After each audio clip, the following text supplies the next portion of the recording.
All right, and hopefully everything stayed the same. Sometimes it likes to switch around. Nope, that looks good. Perfect. Hello, everyone. Welcome back to another Mental Health Monday. I'm really excited because this is the first time that I have had someone join me 5 freaking times. So we are welcoming Jessica Medina back again. So Jessica, thank you so much for joining us tonight. I appreciate you as ever. I love being here. It's fun to watch the videos and see my progression of hair colors. Oh, that's true. I should do like a montage of here's all the hair colors. God. Yeah, amazing. I'm so here for it. Oh, that would be great. So a little bit about Jessica for those who haven't been here for all of her other appearances. Jessica is a licensed family and marriage and family therapist. She loves creating innovative and fun pop culture-based therapy interventions such as Roblox, which we were just talking about, Animal Crossing, and Inside Out. Jessica uses techniques like mindfulness, play, geek culture, and pop culture to explore the chaos that can be everyday life. She has extensive experience working with children, teens, and adults, school-based counseling, trauma, anxiety, divorce, depression, OCD, grief, LGBTQIA+ issues, alternative lifestyles, suicide. Oh my gosh. Slow down. I don't have to read things so freaking fast. Suicidal ideation, self-harm, and healing from difficult family dynamics. And I have several different links if y'all are interested in connecting with Jessica off of there. But tonight we are going to be talking about specifically setting boundaries with family, which is so important and super topical. So when I reached out to Jessica and said, I have a spot coming available, would you like to join me again? She said, first of all, hell yeah. Second of all, what should we talk about? And I said, I don't know. That's up to you. She said, holidays are coming up. Let's do it. So here we are. So Jessica, thank you so much. I know we had some technical difficulties before you were joining and everything. So that's why we're running a little late, but it's all good now. We're going to have a good combo here. Gotta love technology on Mondays, man. Oh, that is true. That is true. Maybe I shouldn't do this on Mondays, but then it wouldn't be Mental Health Monday, right? We all made it. Yeah, right. Yeah. If you have any questions for Jessica, we do have a question queue. Let me make sure that I actually opened it. I did. We have a question queue open. Feel free to pop your question into the chat. I will make sure that it gets asked while we are here and live and everything. So, Jessica, you're the only guest who's joined me, like I said, 5 times. So what is your favorite thing about being on someone else's podcast? Not having to run the damn thing.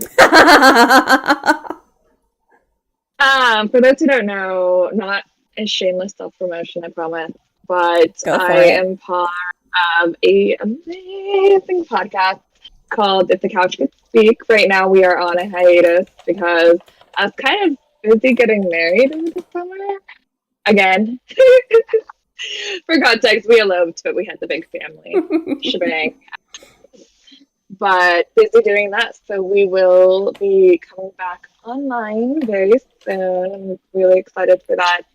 But I founded If the Couch Could Speak, and it's fun. I love the lovely bunch of ladies. There's 4 of us. We're clinicians. But I like being interviewed. Like, I ask people questions all day long. Kind of my job. Mm-hmm. So it's nice to talk about myself for a change, and to talk about different topics. Mm-hmm. Still keep it in the realm. You're a really kick-ass interviewer. I have done little galore. You are my favorite person to be interviewed by. So it's kind of like a little self-care thing for me, but yeah. I love being asked questions. It's really fun.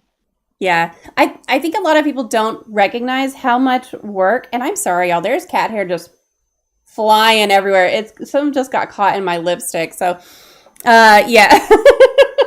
But yeah, I mean, I don't think a lot of people realize how much work it is to actually have a podcast, have people on as guests and stuff. Like, there's so much prep and everything that goes into it. And then I did go ahead and post a link to If the Couch Could Speak. I've been on there with y'all a couple times, and y'all are a freaking blast. So if you haven't already subscribed, already listened to at least one episode, please go do that because it's fantastic. It's really good. To have you again. I'm just saying. Hey, I'll come join y'all anytime you want. So what's a podcast besides yours and besides Even Tacos Fall Apart that you think everyone should add to their listen list?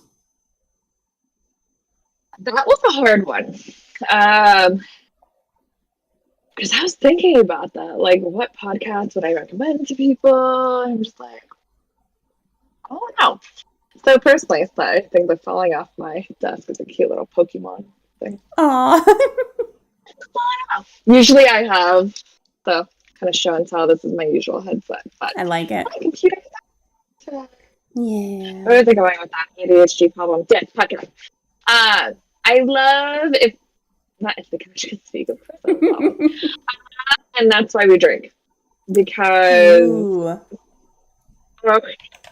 So, and that's why we drink is one of my guilty pleasures. Well, my true guilty pleasures is not podcasts I would recommend to everyone because I like serial killer podcasts. Okay, but which one? Yeah. Which one are you talking about? All of them. I can't think of one right off the top of my head. I have like a rotation of 5 different serial killer ones that I follow. I like the one, I don't remember the name of it, but where they focused on just one the entire episode and they go through like everything. When I was a baby clinician, I would play a game of Can I Guess Their Diagnosis? And Ooh. that was fun time before I ever got licensed. And now I'm like, oh, this is too easy. That's the realm I wanted to go into before I started working with kids and doing abnormal. I wanted to be a forensic psychologist. And that's why we drink. I like that one because it's a little lighter. And for those days where I don't want to go as heavy into the serial killers, maybe I've had an intense day of sessions. I mean, even today I was doing crisis management for one of my kiddos, and while moving, I'm exhausted. So I probably wouldn't go for the one that is rich in information, like my normal serial killer go-to.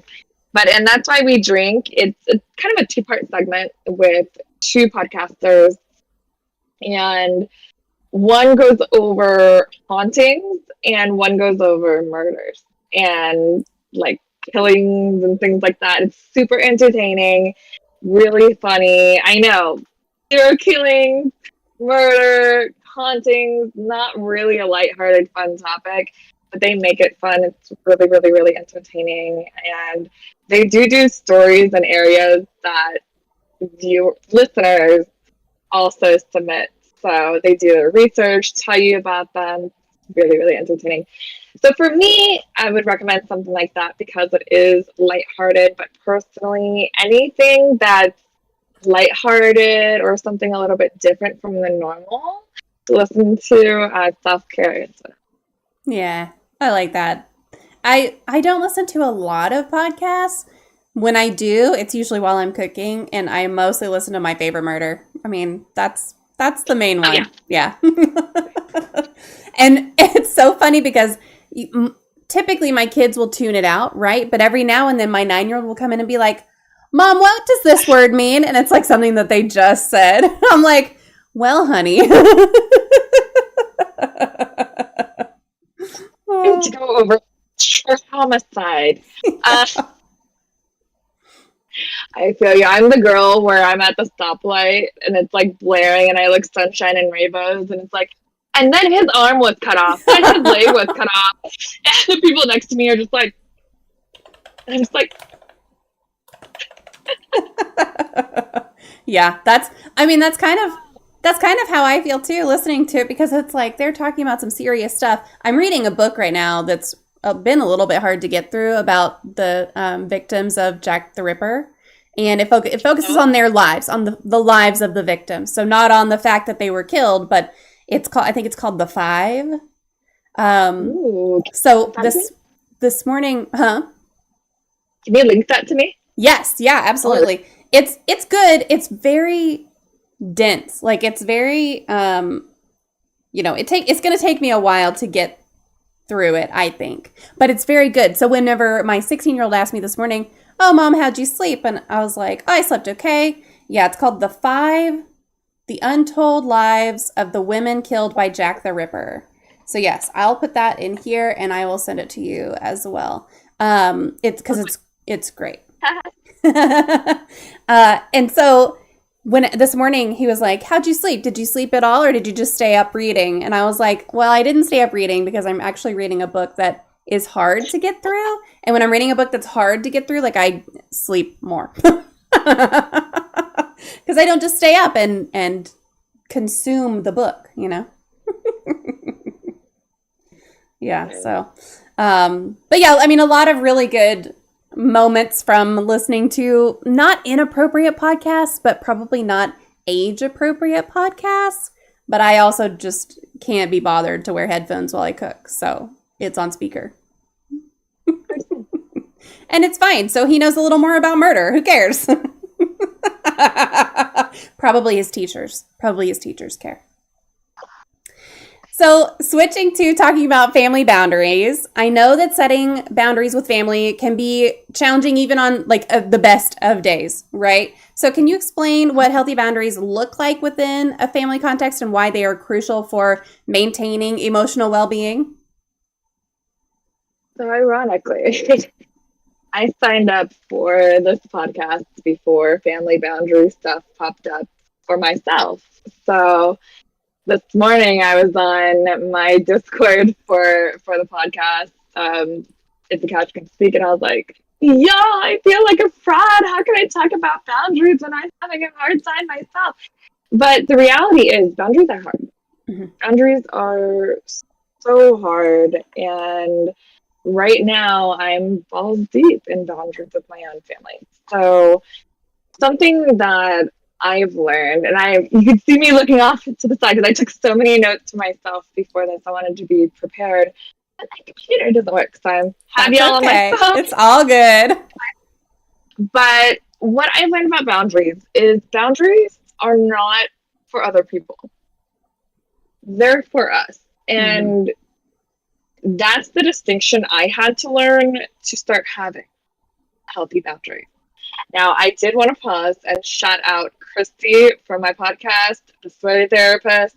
She is our boundaries guru. So a lot of what I'm going to go over today in terms of boundaries is from her. So I want to give credit where credit's due. She is amazing with that because I am still learning boundaries as a clinician.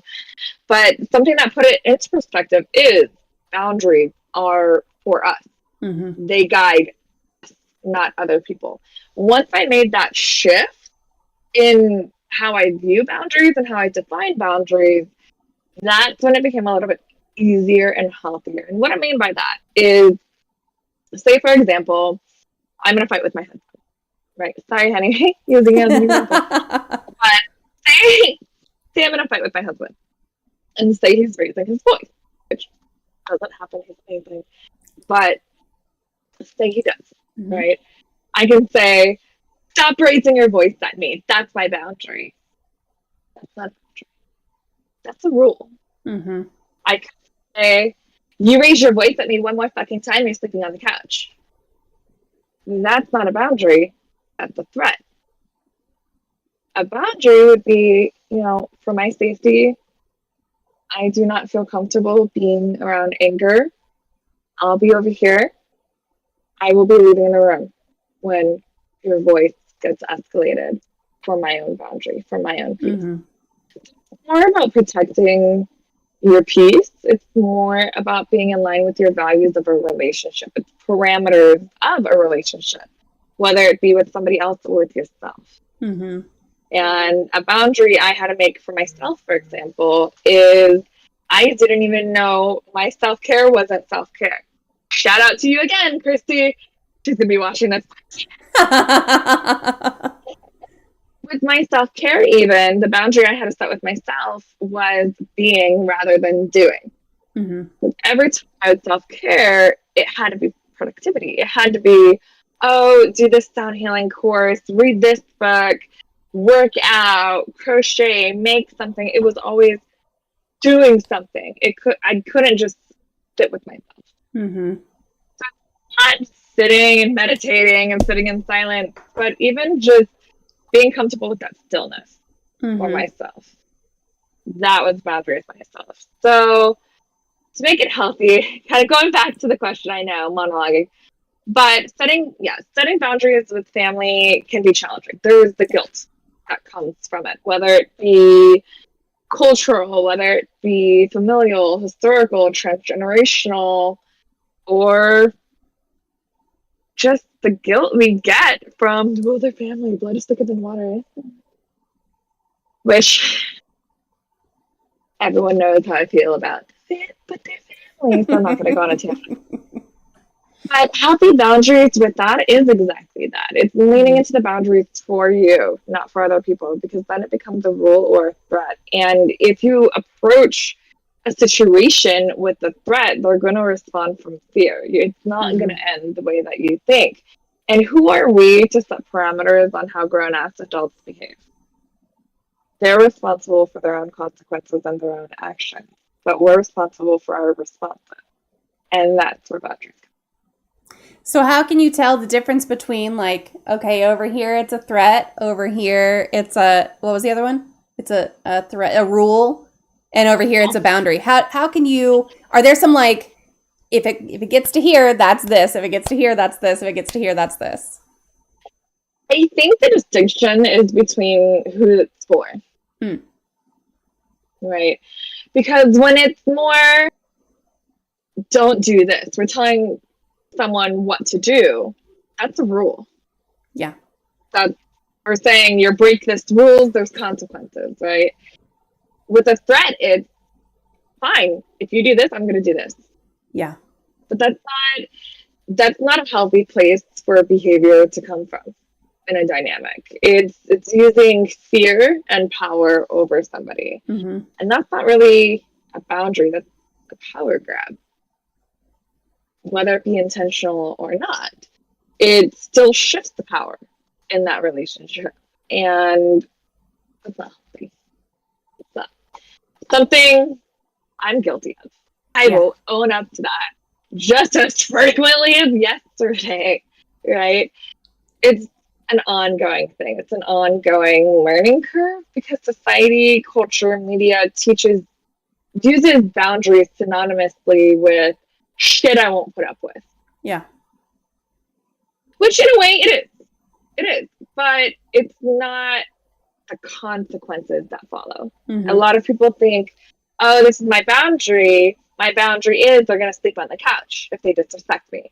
My boundary is they're not going to have a relationship with my child if they're going to disrespect me. But that's consequences. That's not the boundary itself. Yeah. I don't know if that makes sense. It does. Well, and so the thing that pops into my head, just to take it out of like a kind of romantic relationship context, and because this happens with my, like it's across all situations. So this happens with my 9-year-old all the time. He is an energetic little, like, demon child, right? And I mean that in the most loving, caring, kind way. And I understand. Yeah, and so the thing is, like, you see today, my hair is down, right? And it's crazy hair because when my hair is down, it's crazy. That's just how I don't bother to straighten it. It just dries, and that's how it's going to be for the day. So when my hair is down, and he, like I said, energetic, super jumpy all around, he'll run and jump and hug and everything. And so he pulls my hair a lot. And so even just today, it's like I had a moment of going, okay, if you pull my hair one more time, then I'm not going to stay in this room with you. And it's like, is that a boundary? Is it a consequence? It's kind of like, it's a consequence for him because he's not going to have mom to spider monkey onto. But would that be like a boundary for me to say, you're not in trouble. I'm just going to remove myself from this room. That's all. Would be a boundary. Yeah. Right. So the rule would be like, you're not allowed to pull my hair. Gotcha. And then the threat would be, yeah, like if you pull my hair one more time, I'm going to pull your hair. Exactly. Yeah. I would never do that. Exactly. Or I'm going to beat your ass. You're going to be grounded. Right. Whatever it may be. It's more so again, what are you going to do if they do that?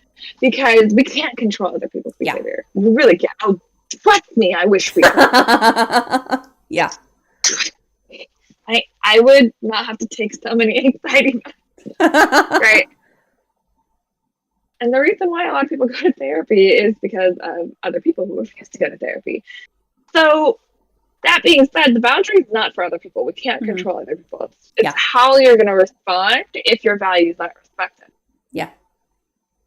And that's kind of the threshold, the limit that you set for yourself. You can communicate that to other people, just like you would with your son. If you're pulling my hair, I'm not going to be able to stay in the room with you. It hurts. Yeah. That does not feel comfortable for me. So I'm removing myself from the situation. So it's saying, if you want the relationship to continue, in this case, if you want me in the room with you right now, the relationship as exists in the present, I need you to not pull my hair. Yeah.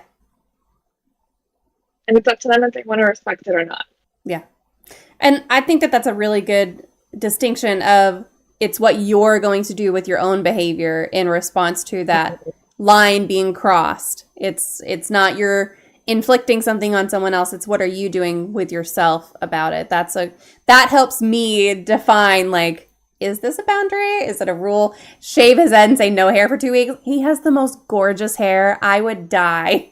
I would die if I were to say, like, I'm going to shave your head because you keep pulling my hair. Oh, I would cry so hard. Yeah, so generous. Straight up. So what are some common misconceptions about setting boundaries with family, and how do you help dispel those myths for clients or people just in general? Yeah. All the above. Yes. With boundaries like that, I think a lot of resentment comes from people who don't respect boundaries. But it's more, are you respecting yourself enough? Are you respecting your boundaries to uphold them? Because then that shift of focus of the boundary, the responsibility is no longer on you. It becomes on the other person. That's really not fair. So it's hard.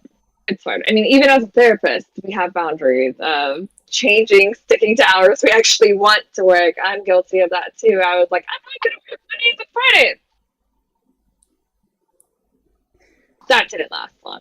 But I think what's important to remember is a boundary is not a punishment. I'll say it again. A boundary is not a punishment. A boundary is a limit you set dictated by your values. And a boundary is that limit and the actions that will follow by you if that value is not respected. That's it, plain and simple. It's not, I'm going to do this if you don't do this. That's it. We're grown-ass adults. We don't need threats to get someone to act. Okay? So I think that's the biggest thing, because that's where resentment lies, when we place the responsibility for our boundaries on other people. But with boundaries, one thing I had to learn with my family is no is a complete sentence. No. Yeah. Boundary. Remember, with boundaries, you don't owe anyone an explanation. Of course, unless you feel it will benefit, like a child, therapeutically, things like that. Maybe explaining why the boundary is in place so the other person can kind of understand the context. Of course, case by case basis. But when we explain policies and boundaries, it can make certain individuals think it's up for discussion when it's not. And then we come from a place of defense rather than advocacy. Yeah. And if stating a boundary to someone doesn't work for you and they're not respecting it, don't explain or justify why. It's going to fall on deaf ears. Trust me. Trust me. I didn't believe it. I still tried. I still went the threat route. At the end of the day, I was the one who was hurting, not the other person. Yeah. And if the other person's not understanding why, don't explain, don't justify. You don't have to justify your boundaries, but repeat that it doesn't work for you. It's like, say, for example, you're invited to a family outing, right? And they're like, why aren't you coming? It's family. It's Christmas. It's Thanksgiving. You need to be around family. How dare you disrespect family name? You don't even want to be around us. Who do you think you are? You know, you don't have to justify why you're not going. You don't have to be like, well, Uncle Bob, you're an asshole. Even though it might be true. Probably is true, right? Just repeat it, that it doesn't work for you. Hey, no, I won't be at Christmas. Sorry, it's none of their business. What else do you have going on? Plain and simple. No, it's a complete sentence of, I have other plans. Complete sentence.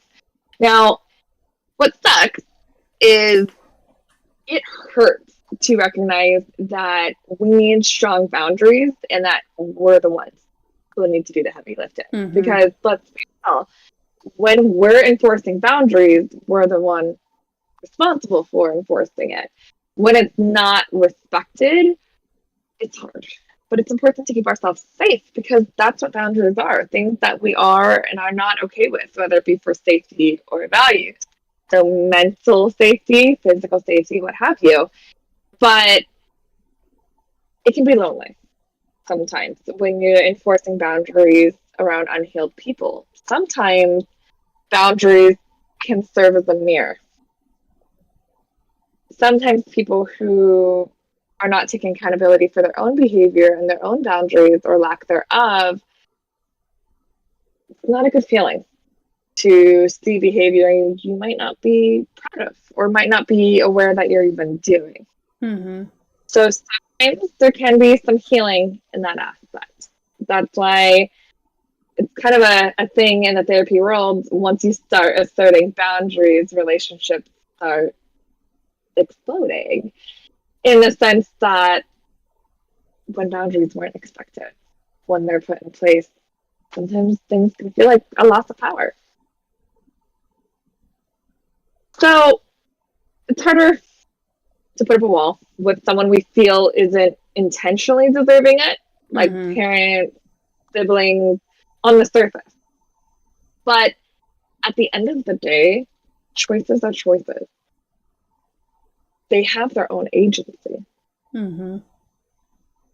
Nice or not, caring or not, your values are important. And you should not swallow your values for someone else's pride.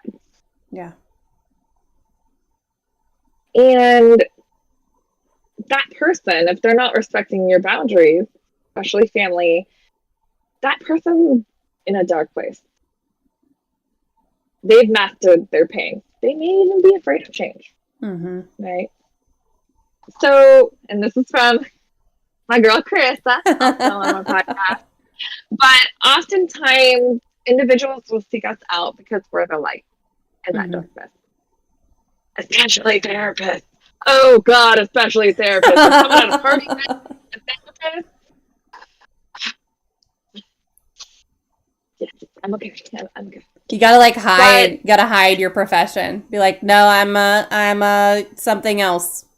I'm a massage therapist. Oh no, then they'll ask you for massages. Don't do that. Okay, for a living. I just face the limits of my sanity every day. That's my job. With other people, we really care for them, right? But we're not responsible for their emotional well-being. Plain and simple. And relationships, and what I mean is platonic, romantic, professional relationships as a whole are two-way streets. All of them are. They cannot steal our light or drain our energy and not give anything in return. So that's where boundaries are important. Because burnout's real. People will take without giving.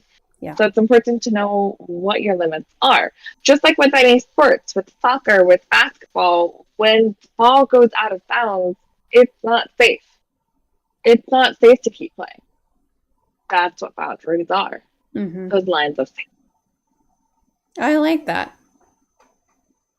Thank Yeah, you. that's a good one. Oh, That thank there, you, I mean, Krista. like, you know, sports analogies aren't always my thing, but I like the idea of like you're right. I mean, there's the boundary line and you can't keep playing once it's out of that because it's not safe for the player, it's not safe for the crowd around you either. And it's not It's it's not safe. I like that. That's great. for a healthy game. So yeah, it sucks to have a boundary with someone you care about. Mm-hmm. It sucks. It sucks. But it's not about keeping them out. Mm-hmm. It's about creating that space for you and that individual to interact when they're ready to respect your boundary. Mm-hmm. It's giving that clarity of, hey, this is where my values lie. For the sake of our relationship, to keep it healthy, this is what I need you to respect. If it's not respected, this is what I need to do to honor my values and my peace. Are you game? Mm-hmm. And that's where the boundary lies. Not with the other person, not the other person's actions, but what are we doing? Where's the limit with our values and what's going to happen if it isn't? Yeah. That's hard. Yeah.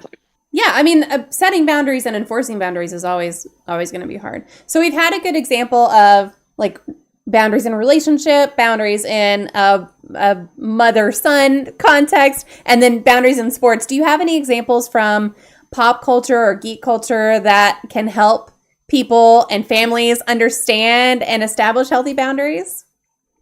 Oh, yeah. I figured you were the best person to ask this question of, by the way.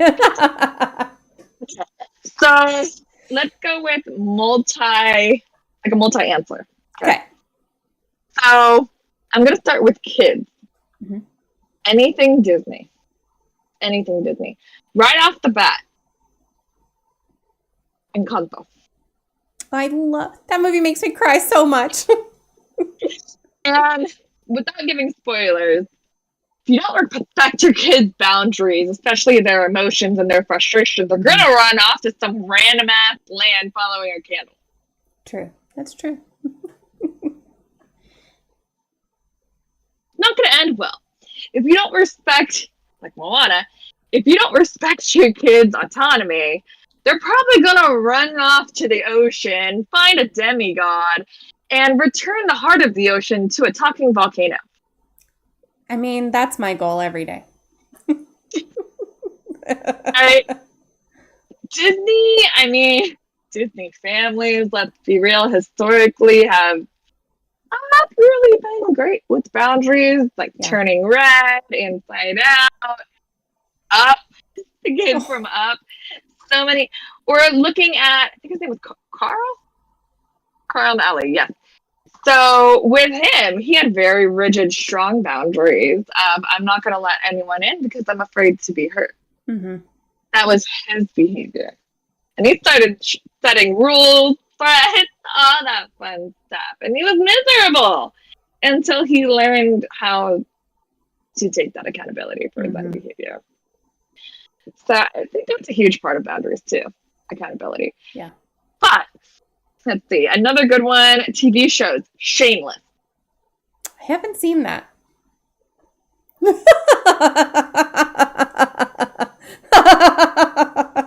All right, I'll add it to my list right now. It is messy. So messy. Once, like, a really good example, if people ask me what's my family like, Shameless. That's almost it. Oh. Frank Gallagher is the patriarch of the family. Super dysfunctional family. Everyone has their own clusterfuck going on, and different episodes focus on different kids and different things going on, but it's such a shit show.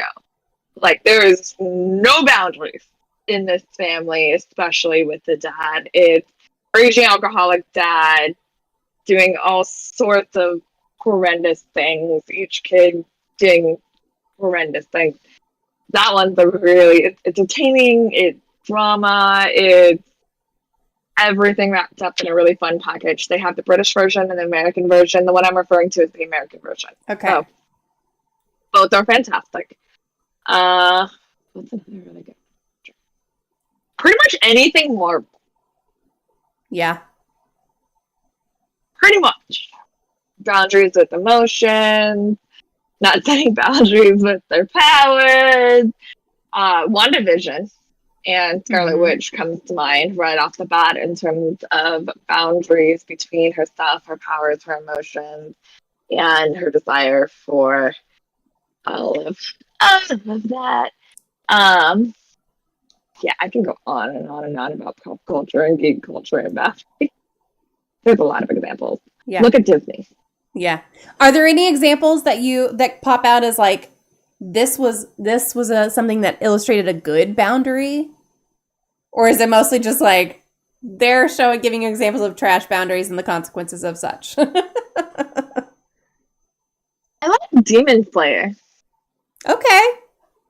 Really, for boundaries. And I just really like the dynamic between the siblings and the boundary he has about disrespect towards her and all the other characters intertwined, the different boundaries they had, and what happens when they didn't respect boundaries, what happens.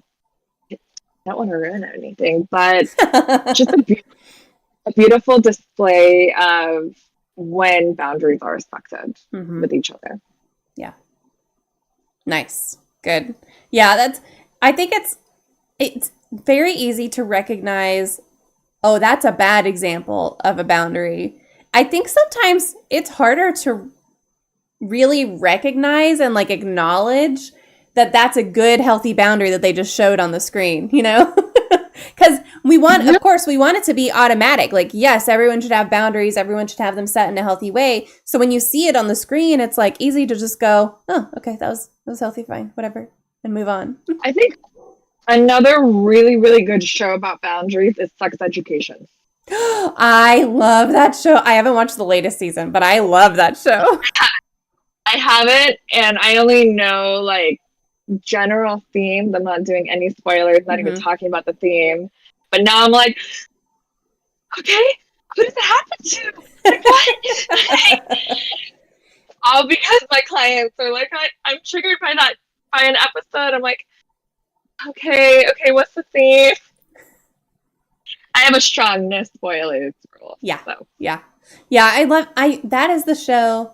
So my mom pointed this out, and I definitely agree. That is the show that I wish there was a version that didn't show some things as graphically as it does, because it really does provide a good basis for just what the title is, sex education.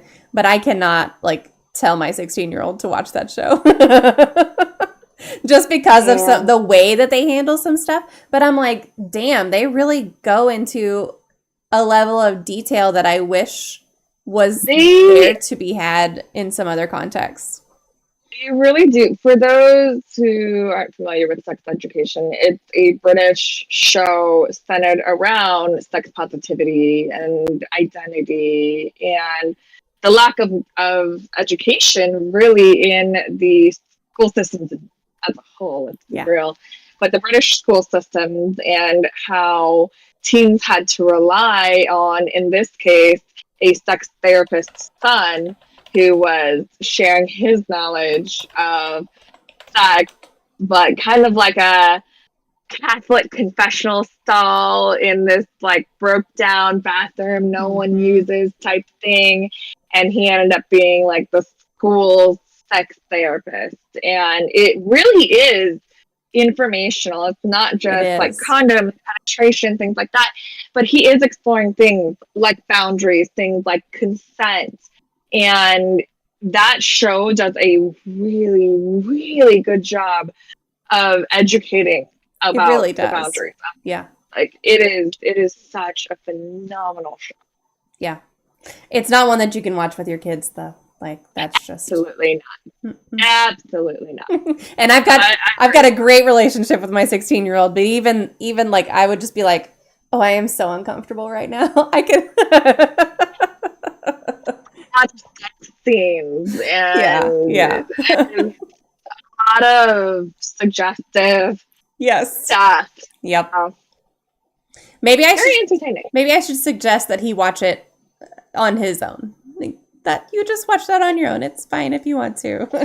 Watching with your mother might not be the most comfortable.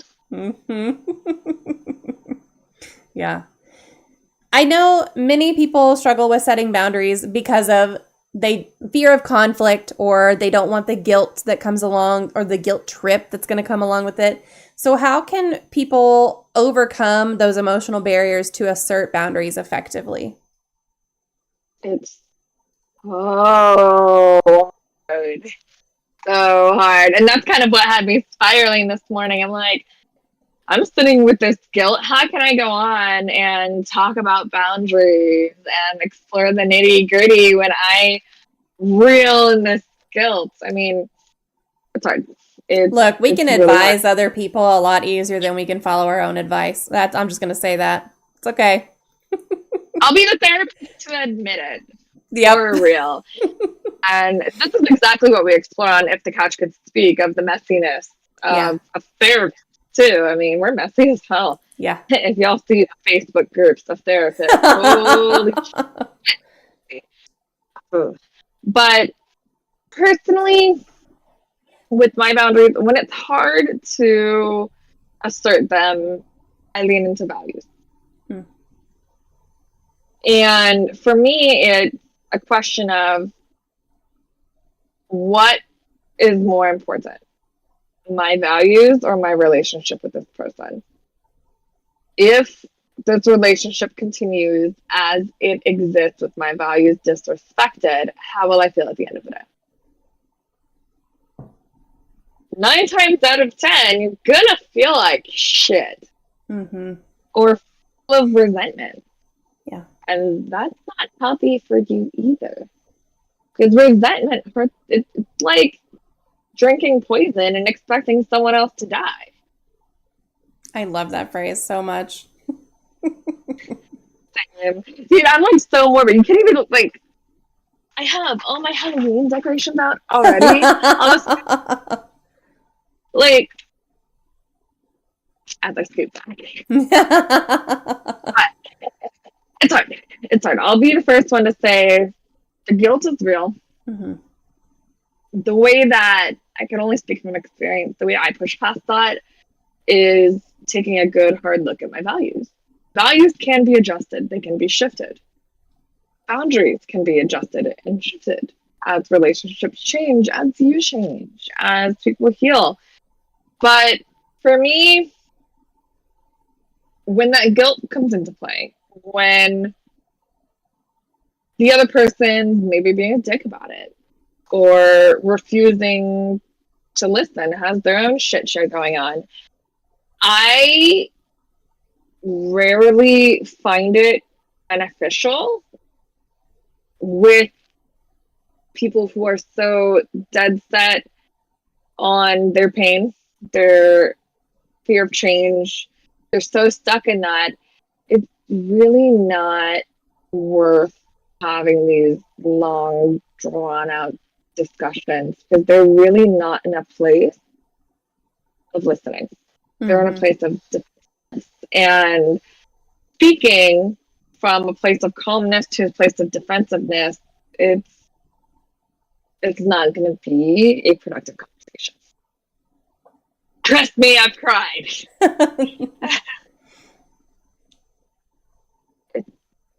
So in those moments, if they're putting in effort, yeah, okay, have that conversation. Explain things a little bit more. If they're giving a shit, give them the time of day. I know for me, especially, like, my parents are older. My generation's boundaries are vastly different than my parents who are boomers. I'm a millennial. There's quite a big gap between that.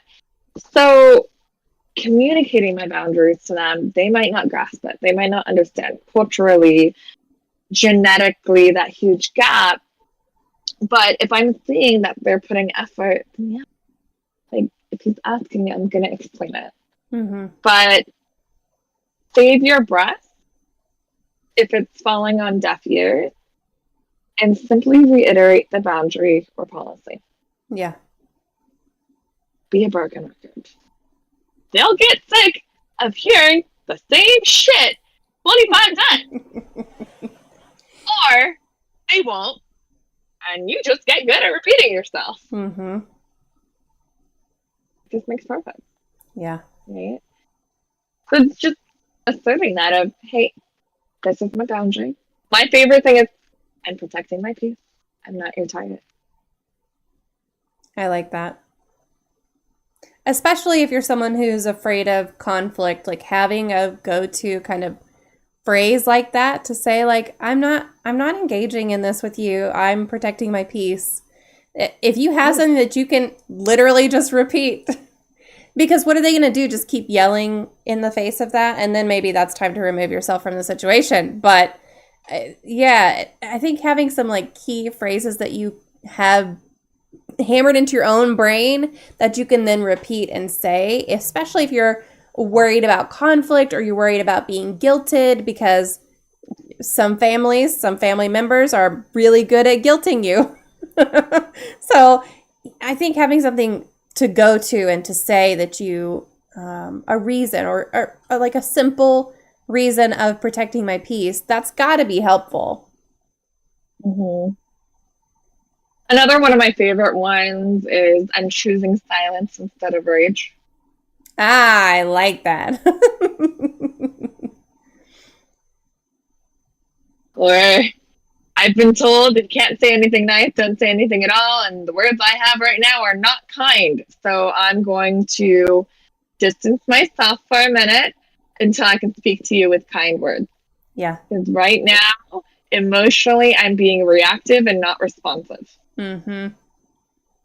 The kind words have left So the building. That's what I like about, that's kind of a mantra I like to use as well. If someone's just like talking over me, screaming over me, I'm gonna be like, I'm going to respond rather than react. Mm-hmm. But to do that, I need to go smoke a bowl, chill the fuck out. Like I need to get where I am responding rather than reacting. Right now, Yeah. I don't have that regulation. Mm-hmm. I'm not regulated, or I'm losing my shit right now. I need to take a breather because I'm about ready to go the fuck off on you right now. Yeah. I respect you. I love you. We will continue to talk about this, but I am in the place of defensiveness, not listening. Give me a moment, please. Yeah. I may or may not have used that half a dozen.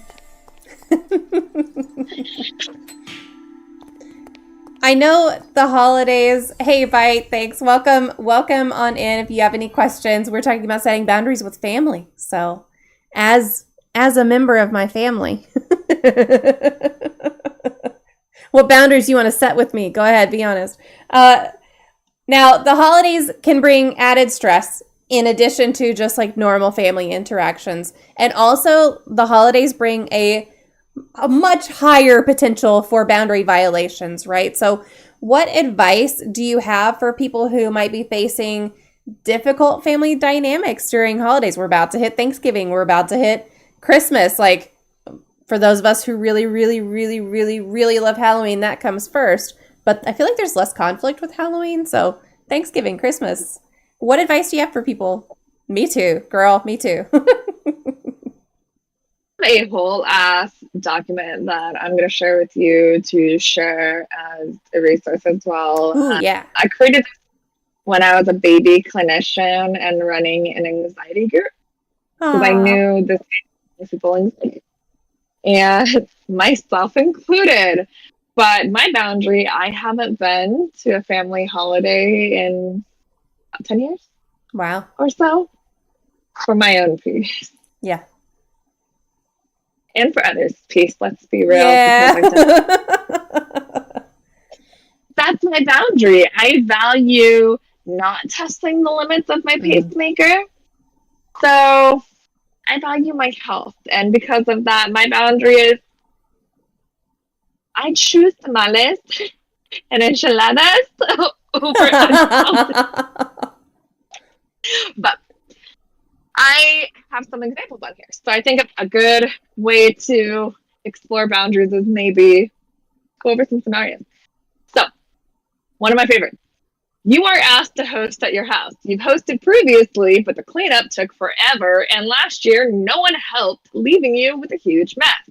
Frankly, you don't have the energy or fucks to cook and clean up again all by yourself this year. I didn't put more fucks on. Hey, it's in there though. But so we could respond with, fuck y'all, I'm not having a potluck at my house. None of y'all motherfuckers cleaned up last time. We're going to Morena's, right? Or you'd be like, I'd love to host at my house again, but it will have to be a potluck. And I'll need help cleaning afterwards. I hope you understand that I don't have the energy I used to. Yeah. So with that, it's a boundary of, hey, if we're having it at my house, I need it to be a potluck. Mm-hmm. And with that, if you want to explain a little bit of, if y'all didn't clean up last time, I need help cleaning up. I don't have the spoon. Bring food. Mm-hmm. Or you've been asked to help, but your schedule is jam-packed and you don't have time to help. Story of my life. I'd love to. Love that you asked me. Complimented you'd ask me, but I have way too much going on. I need to turn it over to somebody else. Or, no, I'll pass. But you should insert name here. Mm-hmm. Or, nope, can't do it this year. You don't even have to give an explanation. Right? All right. Oh, this is a fun one. Your father has just criticized your relationship, sexual identity, interest, insert lifestyle choice, identity, in front of your entire family. Lovely. What do you do? Well, Dad, we've talked about this before. Not a lifestyle choice. It's who I am, and I hope one day he'll accept that. So again, honoring their responsibility for their actions. Let's not go there right now. Let's move on to another topic. So our disagreement doesn't ruin anyone's holiday, and we can enjoy one another's company. So you're setting that parameter of we're not having this conversation. The boundary could also be you can let someone know, you can express your boundary out loud of I will be leaving this room if this conversation continues. Mm-hmm. Express your boundary. Or you can just get up and get the fuck out. Also a boundary. Yeah. Or my favorite. Nope. Right. There's all sorts of shit. Hope that kind of clarified. But yeah. Well, and I think also just if you're facing a hard time with your family, first of all, setting those boundaries and being clear about them is important, but also just reasserting them kindly. And then, like you're talking about, sometimes you just have to kind of stop and turn and walk away or whatever it is. I think that's the best that you can do sometimes. That's the kindest that you can do sometimes is to just like that. And walk away. And then when they show change, you can reunite that relationship as well, slowly but surely. But the way I like to see it, and it was worded really well by Christy when I was having trouble with it myself, is when we're training dogs, right, we don't reinforce their bad behavior. Mm-hmm. If they're barking, if they're jumping up, we don't go, no, bad, down. Because any attention is attention. We don't want to reinforce that behavior. That's why we praise, we give rewards when they do what we want them to do. So that training boundaries, so to speak. Same with people. People are very behavioral. Let's be real. Freud, Carl Jung, Carl Rogers, all. I totally fucked that one up, Carl Jung. It's been a long time since grad school. I'm tired. Y'all know what I mean. But with all the behaviorists, they had a point. Pavlov, there you go. Pavlov, Skinner. Okay, I feel better now. Now that I rectified that in my head, I was like, I need to list the right names, otherwise I'm going to be in bed and be like, it was fucking Pavlov! And then the bell rings. Ding, ding. And it rings the bell. It's so funny. But there is a reason why it works. Mm-hmm. Because people respond accordingly. And we show what we're okay with and what we're not by engaging in that relationship. Yeah. So if they're engaging in line with our boundaries, then yes, we can continue to have that relationship with them. But that's the learned consequence of if they're not respecting your boundary, they're not going to have that relationship with you. Mm-hmm. Because that's what that boundary is for. It's saying, hey, in order for our relationship to maintain health and to maintain respect, these are the parameters that need to exist. These are the lines for the basketball. It can't go outside of these lines, otherwise it's no longer going to be safe. Yeah. So I want to read a couple messages from the chat. So Bite says, now I'm imagining training family out of problematic behaviors the same way we got Domino to stop jumping. Just stop talking and turn your back on them. I mean, that is kind of training your family, right? To say, like, if you want to engage with me, I mean, that's kind of what this boundary thing is all about, is like, if you want to engage with me, you have to respect me. And I don't think that's how the dog is thinking about it. Like, I don't think whenever I'm trying to get Shadow not to jump, I don't think he's thinking anything about respect. He's just like, oh, she's not talking to me right now. I must have done something I shouldn't have. But yeah. Exactly. And then, yes, I'll host, but with the ground rule that if you start discussing politics, you'll be asked to leave. So that's something that we talked about, but I don't think you were here yet whenever we were talking about the rules and the threats and the boundaries and the differences between the three. But yeah, if you need to set rules, like for your family gatherings and say, you talk about politics, you're fucking out. Like, set those rules ahead of time and let people know about them. Also, don't just, I would say, if you have a family gathering that you think is going to be contentious, set those rules and make them known instead of just hoping that no one's going to talk about politics, you know? Exactly. It's saying, hey, at this gathering, hard no, hard stop. Mm-hmm. I mean, my husband's family versus my family could not be more different in terms of politics. And I have had that exact conversation of, hey, this is a gathering to celebrate blah, blah, blah, blah. If you make it about blah, blah, blah, blah, A, we will remove you. You will not be invited again. Yeah.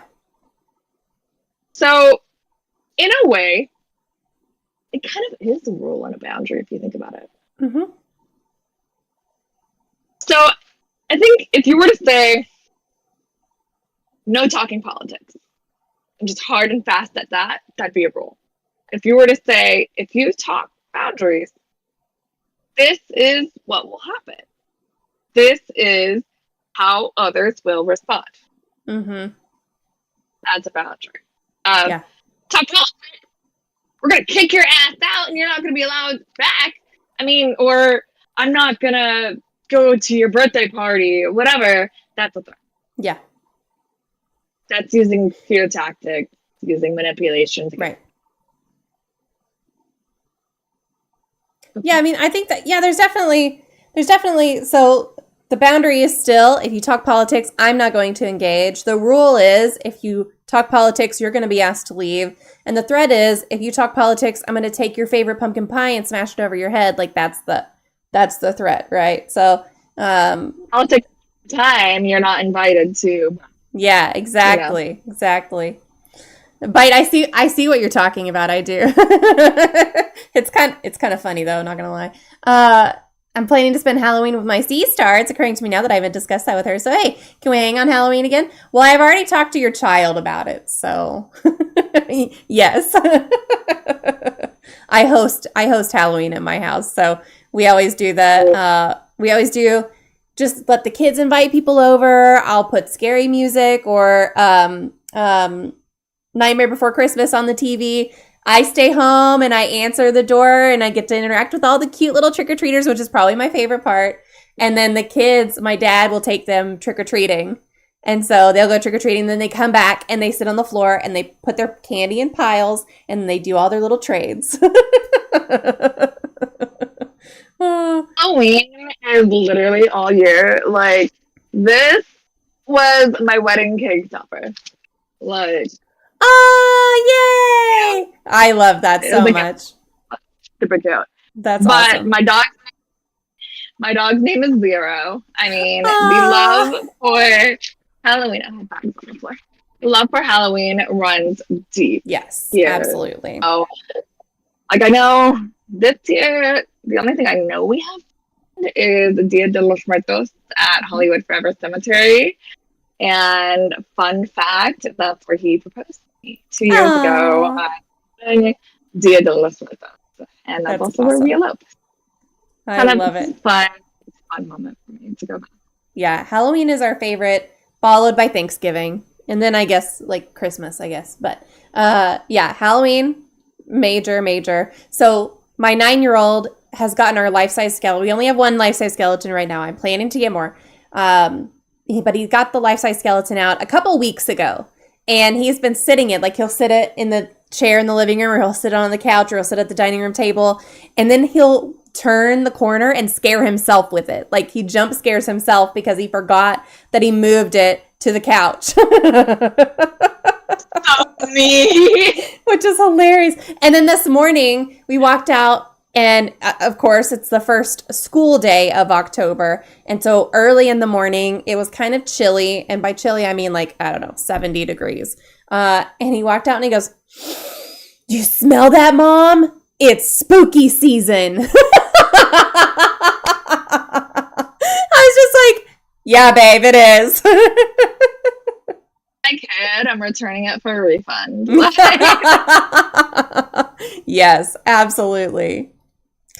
Are there any specific techniques or exercises you would recommend for practicing boundary setting skills, both for individuals and within family units? Yeah, actually, I'm trying to pull up like my DVT. Very fun. Oh, I have it behind me, actually. That's what happens when you move and put things away. Yeah, I do not envy you moving.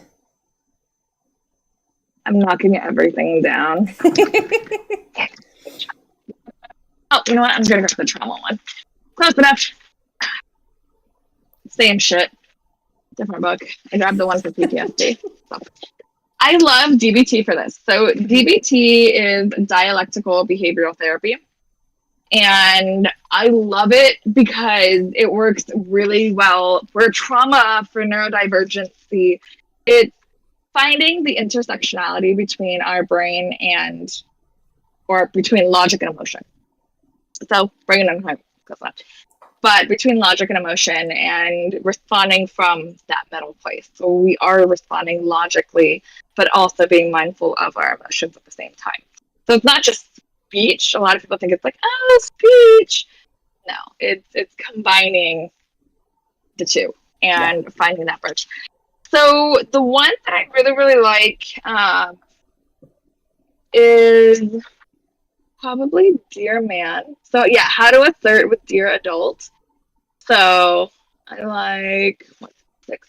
Dear Man's one of my favorite ones. This one's called Dear Adult, probably because this is my trauma book.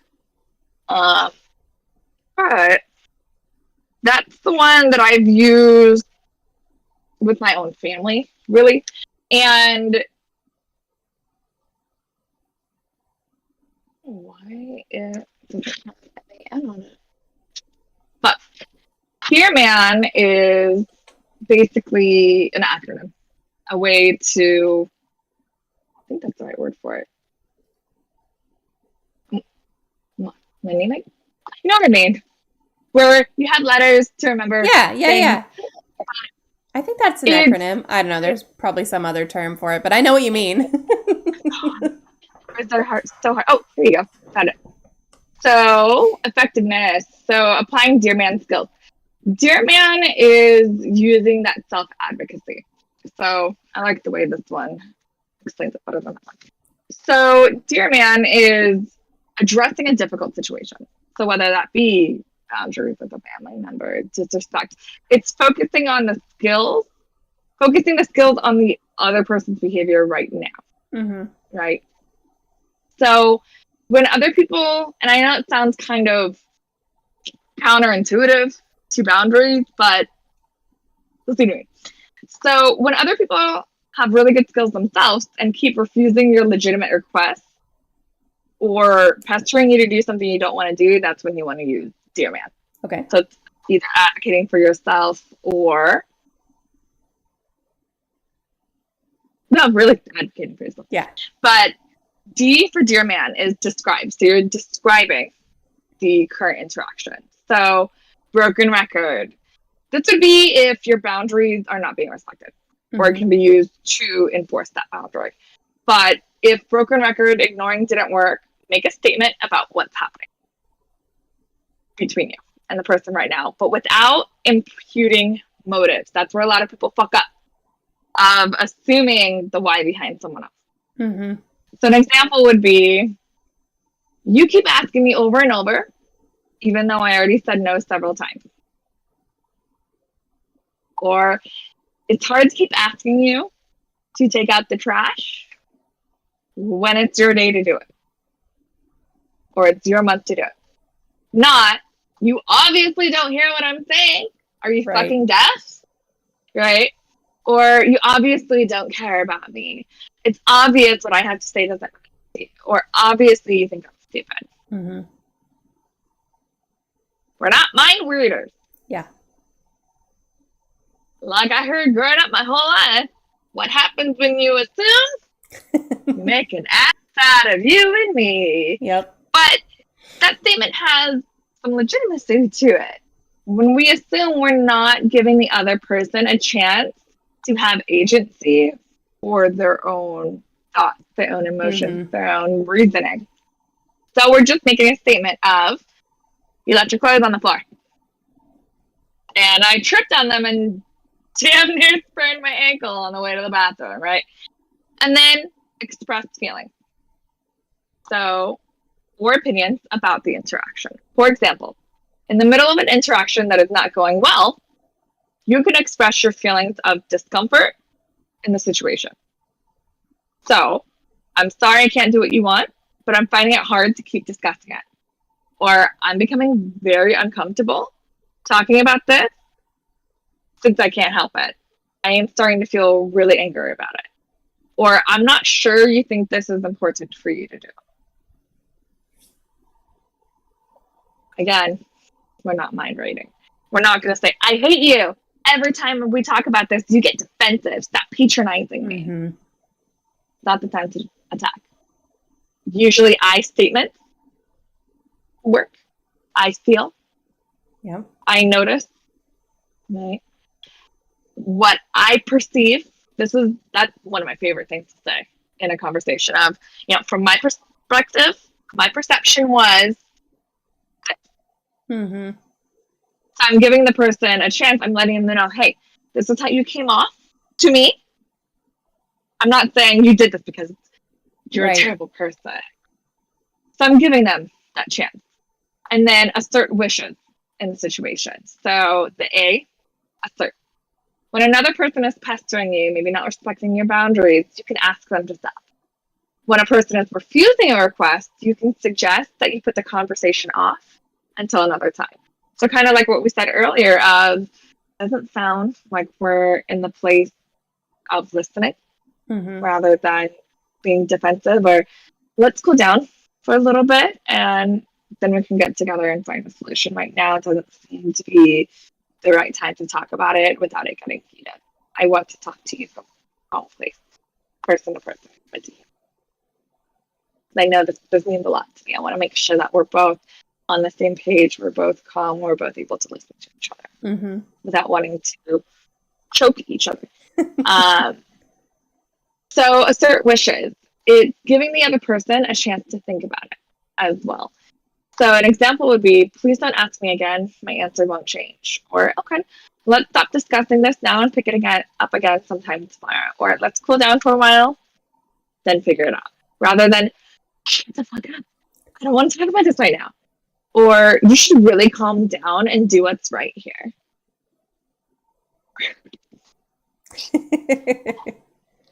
And R for reinforce. So when you are saying no to someone who keeps asking, or when someone won't take your opinion seriously or your boundaries seriously, suggest ending the conversation. Since they're not going to change their mind. You're not going to change your mind. When trying to get someone to do something for you, you can suggest that you'll come up with a better offer later or a better suggestion. So an example, let's stop talking about this now. I'm not going to change my mind. And I think this is just going to get frustrating for both of us. Or, okay, I can see you don't want to do this. So let's see if we can come up with something that will make you more willing to do it. Or I can see you don't want to have this conversation right now. Let's try again later. Not, if you don't do this for me, I'll never do anything for you ever again. If you keep asking me, I'll get a restraining order against you. Or, gosh, you must be a terrible person for not doing this for me. Right? Or, no. Then it goes into being man, but didn't have the MAN on here anymore. But they also had other acronyms for give fast, which also goes along with it. So give. G. Gentle. Be gentle about it. Don't be a dick. Be nice. Be respectful. No attacks. Verbal. Physical. Clenched fists. Harassment. Express anger directly with your words. No threats. No manipulative statements. Hidden threats. I'll kill myself if you tolerate a no. Stay in the discussion even if it gets painful. Exit gracefully. Right? Now, if it gets abusive, don't stay in the conversation. But if someone's calling you out on shit that you did and it hurt them, don't just run. No sneering, no smirking, no eye rolling, sucking teeth. That's rude as hell. Don't. Even if you're rightfully angry when expressing your boundaries. I act interested. So listen and appear interested to the other person at the minimum. Be respectful. Listen to the other person's point of view. Face the person. Maintain eye contact. Lean towards the person rather than away. Don't interrupt them. Be sensitive to their wish to have the conversation at a different time. If they're not in the place to hear it, they're not in the place to hear it. Validate. With words and actions, validate. Okay? Even if you don't agree, show you understand the other person's feelings about the situation. Even if it was far off from your experience, they are entitled to their emotions. Their emotions are valid, even if inaccurate. Right? Even if it's based on a misunderstanding, their emotions are still valid. And then use an easy manner for E. So use a little humor. Smile. Use the person alone. Be lighthearted. Use a soft sell over a hard sell. Leave your attitude at the door. If you want to be taken seriously in a boundary conversation, you don't want to come in guns blazing. Yeah. Because they're going to be responding from a place of defensiveness and fear. And then fast, or expanding on the V, levels of validation. Pay attention. Reflect back. Read minds. So be sensitive to what is not being said by the other person. Pay attention to their facial expressions, their body language. Understand. Look for how what the other person is feeling, thinking, or doing makes sense based on their past experiences, present situation. Acknowledge the valid. Look for how the person's feelings, thinkings, or actions are valid responses. Okay. And show equality. Be yourself. Don't one up, don't one down. Treat the other person as an equal. But then fast, be fair. Okay. You want to respect yourself at the end of this conversation. Be fair. Be fair to yourself and the other person. Remember, validate your own feelings and wishes as well as other people's. So that's what I mean by don't swallow your values for someone else's. No apologies. Don't over apologize. No apologizing for being alive and for making a request. No apologies for having an opinion, for disagreeing. Don't look ashamed when trying to set a boundary. Don't invalidate the valid. And then stick to values.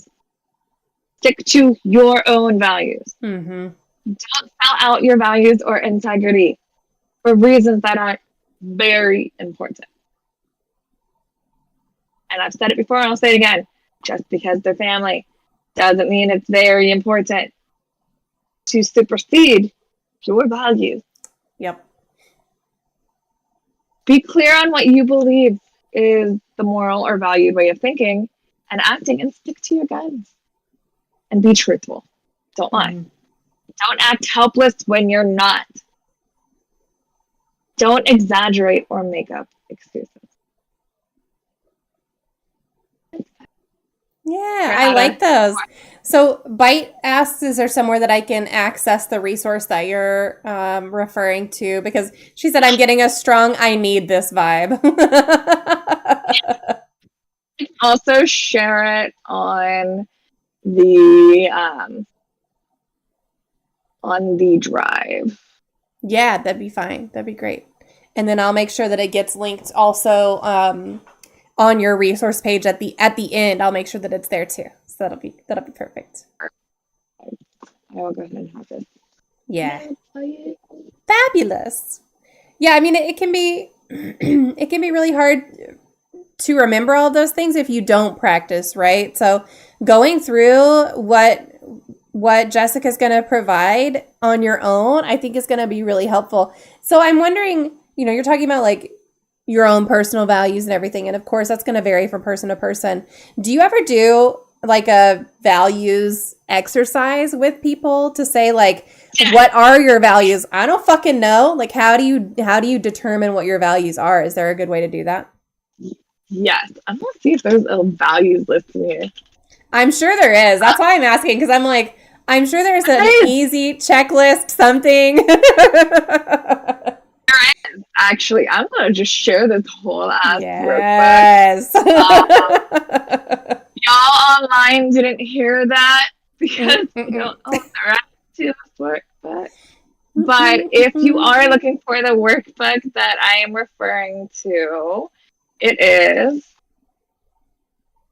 Damn it, it's all the way over there. I have the training manual for clinicians because perfect. Yeah. But you can also get the DBT skills training handouts and worksheets. The creator is called Marsha M. Linehan. And if I was on my computer, I would share screen. That's okay. But DBT skills training, I have the whole book of just handouts and worksheets. Yes. All of the kind of the complementary thing to that book, but I have the digital version. So I believe you can get this on Amazon. It's the second edition. And what's really cool, if you have the digital version, you can click on where it says general handout on the side of the list. It has all sorts of different skills in here. They have skills for analyzing behavior, or like if you're like, hey, I fucked up, where did I fuck up? Chain analysis. Super great for finding out where to change. I use that for IOPs, for rehab, things like that, relapses. They also have lots of mindfulness things in here, like applicable mindfulness, not like bullshit. Not saying it's bullshit, but just, yes, relatable. Like, it's more relatable. Relatable. I couldn't think of the word bullshit right.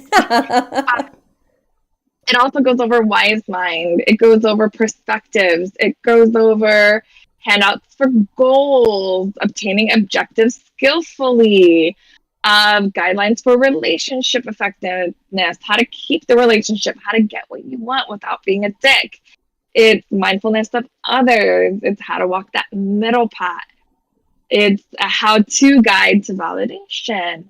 They also have different emotional regulation handouts for understanding and naming emotions, changing emotional responses. That one's my favorite.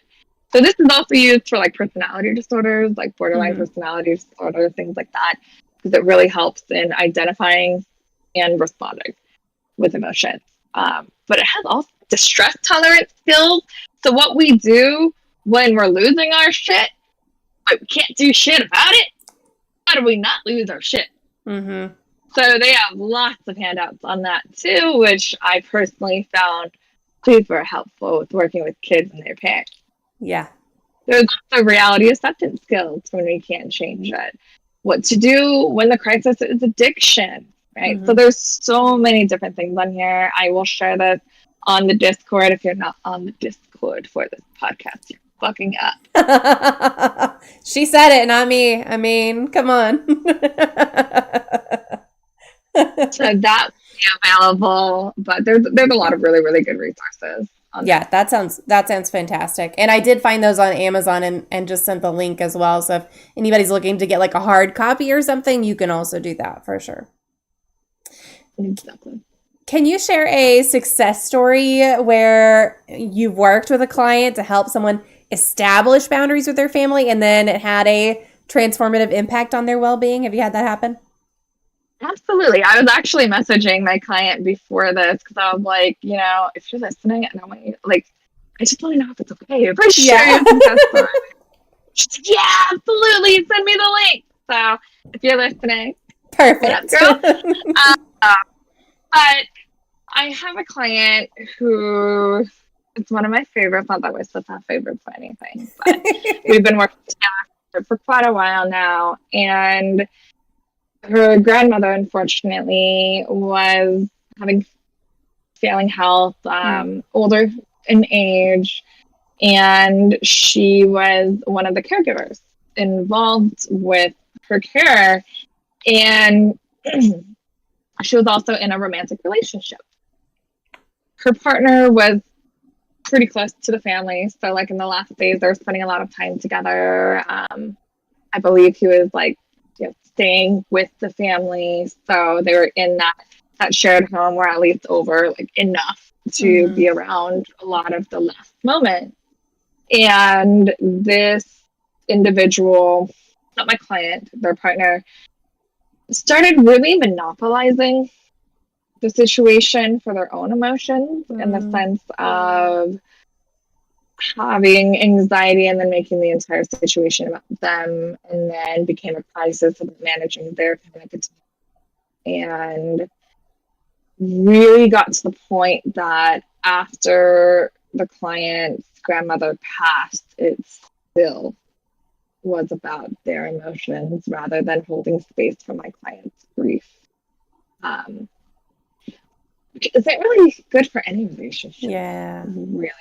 So it was a lot of boundaries work. It was a lot of values work of, okay, in a relationship, what are your values? I know from extensive trauma work and all that fun stuff of her own emotions, holding space for her emotions. I mean, we did a lot of work of even feeling, which, let's be real, most of us don't do. We run from our emotions. So the fact that she wanted to sit in her emotions, but her partner was not respecting that at all, that's the problem. So the question then became, what do you value more? Feeling your emotions and your healing, or the relationship as it exists, as you've had multiple conversations about your values and the importance of space being held for you too, the reciprocity, that two-way street, and that's not being respected. So are you happy with the relationship as it exists? which is the first question. No. Is this person showing willingness and capability to A, honor your boundary, and B, make change? Right? Because there is a difference. Some people, change is hard. I mean, shit, I'm autistic. Change is evil. I hate change. You ever want to piss me off or see me like the most dysregulated? Change something around. This move, I'm going nuts. I'm sure. If that person is showing respect, but they're having difficulty with change, that's a different story. Show grace. That was not the case with this individual. It became an ongoing thing. Look for patterns. Before starting boundaries, look for patterns. Give people an opportunity to recognize their shit behavior and change it. If it's a consistent boundary crossing, if it's a consistent pattern, have that conversation. If that conversation is not respected, then you need to take a look at what are your personal boundaries for yourself. What are your limits? When is it a hard no?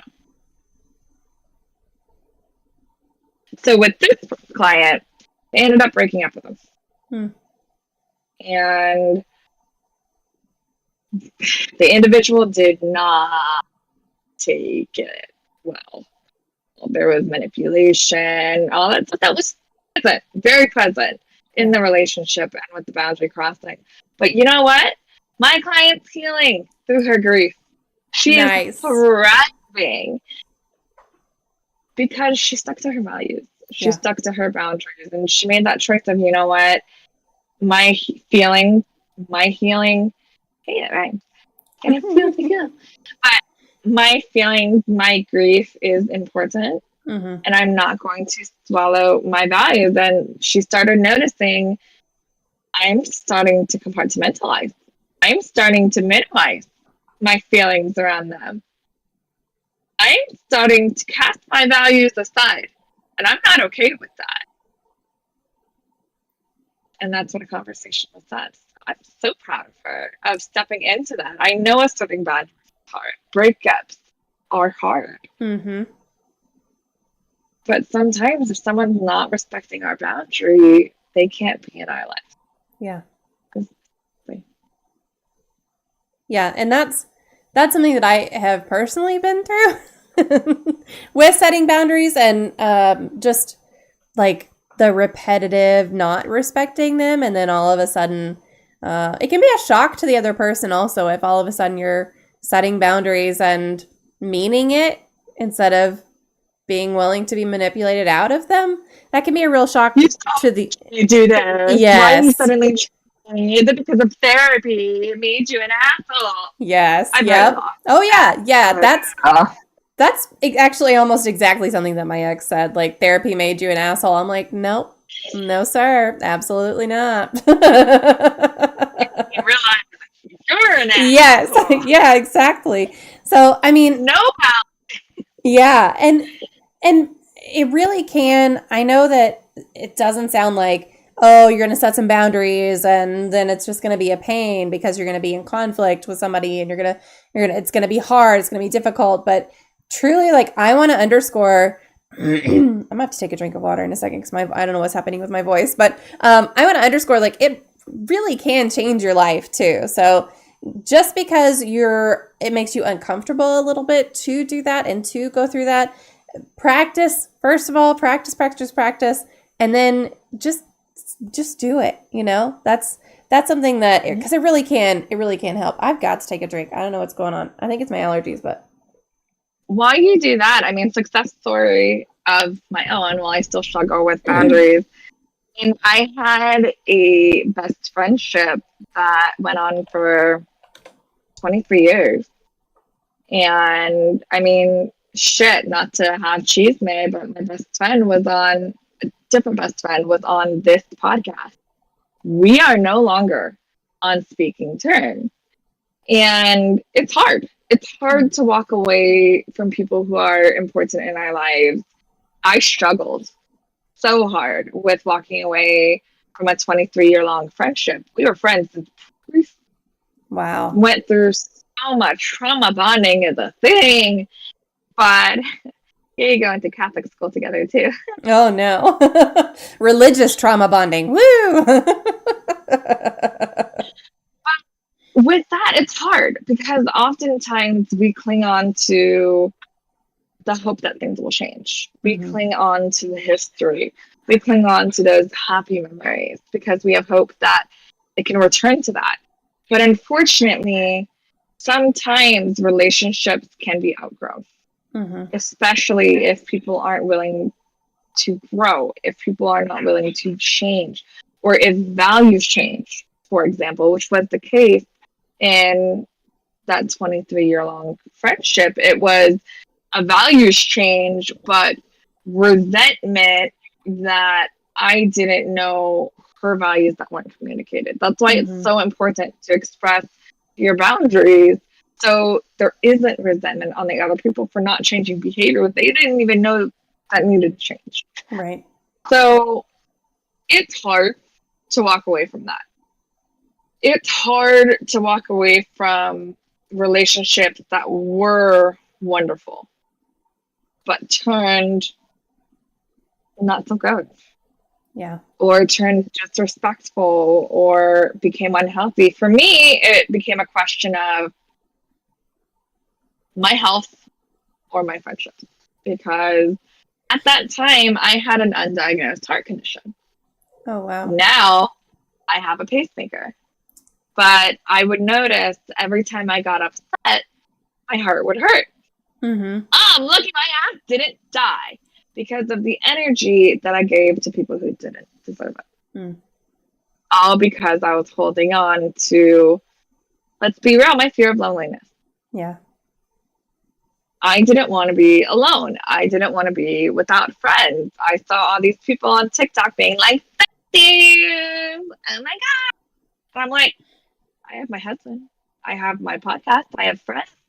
But I didn't have like that best friend who lived super close. A lot of people I am really close with live super fucking far away. I'm looking at fuckers on my podcast. Yep. Literally, the first time I met with all of them in one sitting was at my wedding. Well, technically the shenanigans like the day before my wedding, but still, they flew in for my wedding. But it was beautiful. It was lovely. So many beautiful fun times. But I walked away and my health is better than ever. Yeah. Mentally, physically. Do I have any regrets? Fuck no. I did at the beginning. I hated myself at the beginning, saying, you know what, am I that much of a prideful asshole that my values meant more than my friendship? Yeah. My values did mean more than my friendship, quite honestly. I mattered to myself at the end of the day. Because if she wasn't going to respect my values, I will. Yeah. And if she's not able, willing, or capable of respecting my values and boundaries and what I'm not okay with, that's not someone that I can see myself having a healthy relationship with while still maintaining the health of my heart. And that's why I had to say goodbye to both of those relationships. As hard as it was, as difficult as it was, sometimes anger is the catalyst. Sometimes it takes anger to walk away from a situation. At least for me, it does. I know it does to me. I have to be in fight mode. I cannot be in flight. I cannot be in fright. Confrontation sometimes puts me in flight. I will avoid it like the plague. Or I will run. I'll be like, nope, not answering my phone. And I'll be like shaking like a chihuahua. But oftentimes, the strongest way to uphold boundaries is anger. But anger is a value of fairness, a value of justice. And we get angry when our values are not respected. Mm-hmm. And that's why anger exists. Yeah. So let's say that you've just gone through a family Thanksgiving, Christmas, whatever it is that's stressful for you, and you were able to, or maybe you weren't able to, establish and honor some boundaries, however it went down. This is December 26th, okay? What are some self-care practices and strategies that folks can implement to recover from family interactions to then protect their mental health after the fact? Remind yourself that you don't have to go again if you don't want to. Mm-hmm. That's something I had to learn. I mean, I got so much shit from my family at the beginning of never going around anymore. But then I realized the food is so much better with my husband's family. Have more fun. I don't find myself sneaking off to go smoke some weed for my own sanity, or what I used to do, drink in excess and start fights with my family, which is not healthy either. Right. So I realized, you know what? I'm just hurting myself more. I'm just going to go. I'm going to make plans. I'm just going to tell them, don't expect me anymore. Do they still invite me? Yeah. I don't know why. But they're like, you're not going, right? I'm like, no, that hasn't changed in the last decade. It's not going to change now. God, they are boring as hell anyway. But some families are just superior. I'll say some families are just better.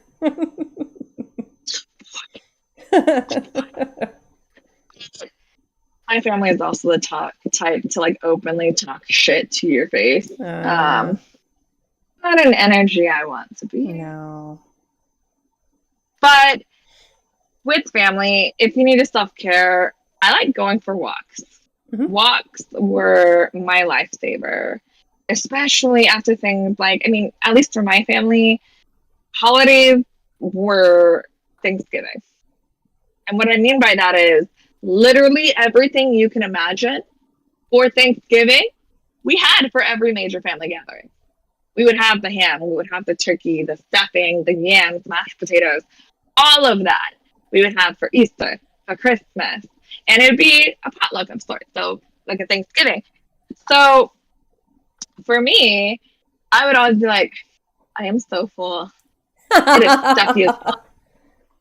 I need to go take a walk. Mm-hmm. Or I need some air, or I need to walk this off. Oh my goodness. So I would like to use that as an excuse for a while. Or, oh, my favorite, because I'm a clinician. Oh, my clients need me real quick. They're not doing good at things. Or my other favorite, even if we weren't doing anything with his family, which 9 times out of 10 we were. But for example, my husband's Latino. With his family, we celebrate on Christmas Eve. And then on Christmas Day, we'll go over to like parents' house and open some presents and like breakfast or whatever. But we don't make a whole day out of it like my family. My family, we celebrate on Christmas Day. And it's like a huge thing with presents at each individual house. And we all go together for a potluck and have more presents. But what I would do is be like, you know, in the morning, I'll do it with my family. And then in the evening, I have my husband's. I can't stay long. I can only stay for, oh, look at that. I can only stay gotta go. for dinner. Yeah. If you have to make up an excuse to protect your sanity, and if you're not comfortable with that, don't put yourself outside your comfort zone. Make sure you're asserting your boundary from a place of comfort. Mm-hmm. It'll be a lot easier to stand in your confidence when doing so. I think you can also just say, but I was just going to say, I think that the self-care piece, especially like going for a walk, goes back to what you were talking about at the beginning, where you were saying, you know, self-care needs to be in the moment, not just avoiding. I mean, sure, in some cases, if you're in a situation that requires you to do a little bit of dissociating, then sure, that could be self-care to an extent. But if you're just in like, you need like if you're just in like I need some self-care to recover, I'm in a healthy, happy space at the moment, but I need to actively mentally recover, and you go for a walk, it's just, you gotta be in that present moment too, because that's something that I have a hard time with. But when I'm able to do it, when I'm able to be like, okay, I'm gonna do this for self-care, and I'm gonna be in the moment, and I'm not gonna distract with a podcast or with a TV show or something like that. It's hard to do, but if you're in a good space for it, just work on being in the present moment with whatever you choose to do. Oh, for real. I mean, I'm the exact same way. For real. For real. But in terms of in that moment, just sit with your feelings. Mm-hmm. Sit with it. And this is the therapist saying it, as a therapist, not that I'm your therapist, but I give you full permission.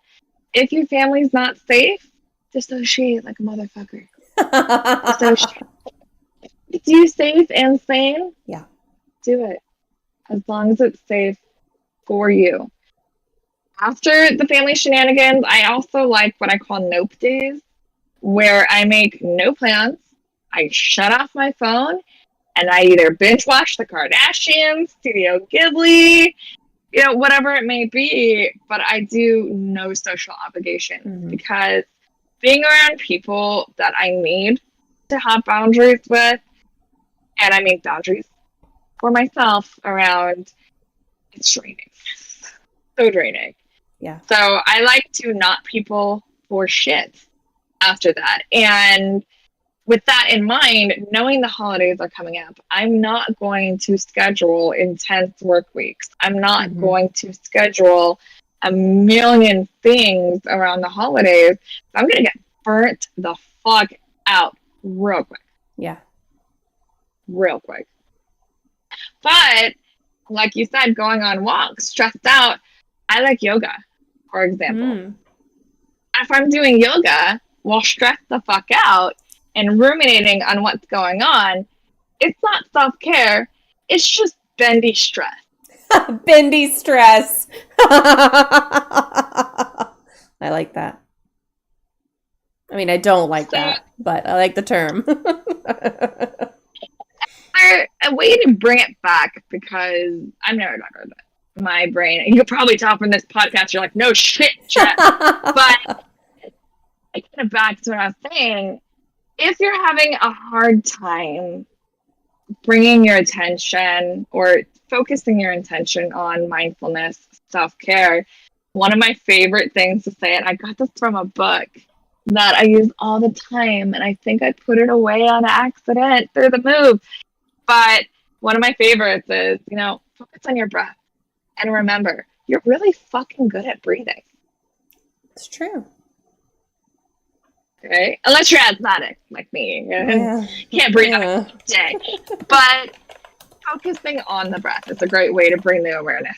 Just focusing on the breath. And what I mean by that is, are you inhaling through your nose? Are you inhaling through your mouth? Is your stomach expanding? Is it contracting? Focusing on your breath. If that's too much, just focus on your senses around you. Like the head, shoulders, knees, and toes, eyes, ears, mouth, and nose. Literally do that. Touch your head, touch your shoulders, do some progressive muscle relaxation, tense and release, and then use your senses to connect to what's around you. All good ways to self-care. You can also put on Blink-182's newest album, I'm Just Saying, and rock out a one-man dance party.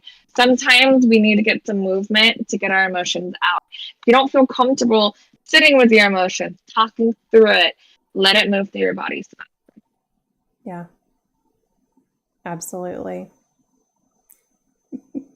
Bite Mark says, you've been here how many times and we're just now learning your neurodivergent? Shenanigans, I say. Yeah, no. ADHD like a motherfucker. So. Yeah, Trifecta. we've definitely talked about it. Of them. Yeah. Yep. Definitely neurodivergent. Yeah. And then Bite Mark also says, I don't know how I do without our dressing, though. That would be super tough. Oh, Bite, when I say some families are awesome and some families' food is superior, I was talking about our family. That's like, yes, absolutely. See, yeah, your husband's family, Jessica, but my side of the family, in my world, my side of the family. That's the one for sure. My phone real quick. Oh, yeah. But no, for real. I'm neurodivergent as hell. Yeah, no, that's... Uh-oh. Get it? So I still have... We're sideways. Yeah. Oh, there we go. I just hold it. There you go. Okay. So, as a therapist, what message of empowerment and self-advocacy do you hope to convey to your clients and to just the general audience here regarding setting boundaries with family?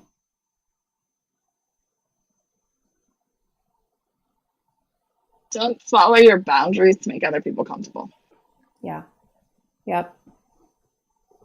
Unless, like, really, it's a serious boundary. You're fucking up. Like, you're doing things that you really shouldn't be doing. Then, yeah, stop.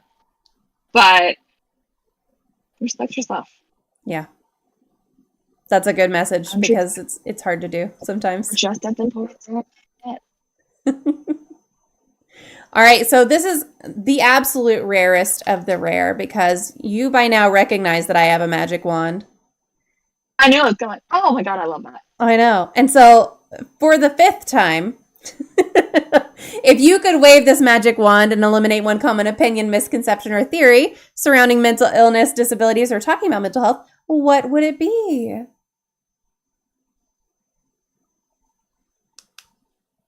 It's hard because I'm like trying to think back to I know. my last answers and like, what have I? We'll have to string them all together along with your hair. We'll do, here was the first hair and the first magic moment. Here was the second hair and the second magic moment. So I want it to be a two-parter. That tattoos and bright hair make you less professional. Yep. That's a load of shit. Yep, it is. Same with swearing in therapy and not being authentic. Yeah. Like, come on.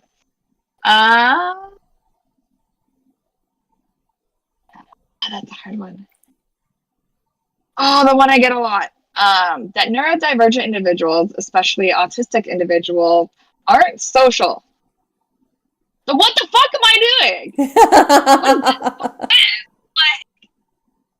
I can make friends. I can talk to people. Mm-hmm. There's so much stigma surrounding neurodivergency as a whole. It is so vastly misunderstood and misdiagnosed. Like the amount of, ironically, this is how I went viral on Facebook. I shit you not, overnight I had like 15,000 followers who thought I was this old white dude for a reel that I shared. And I'm like, nope, this is a repost. Like, clearly, I'm not this guy. But he had a great point that a lot of times we have clients coming in with CVS receipts. For those of y'all who don't have a CVS, it's like the receipt starts here. Yeah. Keep going. Still not done. Still not done. Right? And with that, they would have like BPD, like all of these really intense diagnoses. And a lot of times I'm like,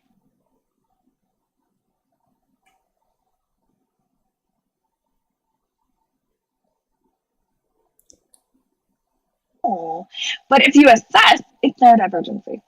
It's neurodivergency with trauma. But the stigma with borderline, the stigma with autism makes it so fucking hard to get diagnosed.